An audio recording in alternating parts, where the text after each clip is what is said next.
វីដេអូថ្មីថ្ងៃនេះហាងមកវិញមកធ្វើវីដេអូបង្ហាញអំពីប្រភេទម៉ូតូដែលមាននៅក្នុងស្តុកស្រាប់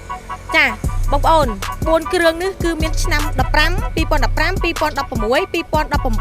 2018និង2019ចឹង4គ្រឿងនឹងបងប្រចាំខែត្រឹមតែមួយខែ200000ស្ដើង200,000ក្រាស់ទៅតាមស៊េរីម៉ូតូដែលបងប្អូនស្រឡាញ់និយាយរួមទៅ4គ្រឿងនោះគឺ200,000ជាងទាំងអស់ខុសគ្នាតិចតួចទេអញ្ចឹងបងប្អូនបងប្រចាំខែទៀបមែនទែន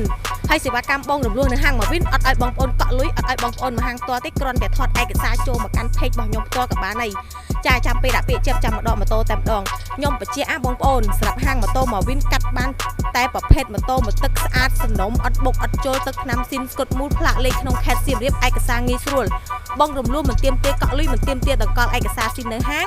គឺបងប្អូនអាចដាក់ពាក្យតាមឆាតបានព័ត៌មានបន្ថែមទម្លាក់លេខទូរស័ព្ទបូកទីតាំងឥឡូវនេះនាងខ្ញុំនឹងខលតាក់ទងទៅតែម្ដងសម្រាប់ប្រភេទម៉ូតូ4គ្រឿងនឹងស្លាញ់មួយណា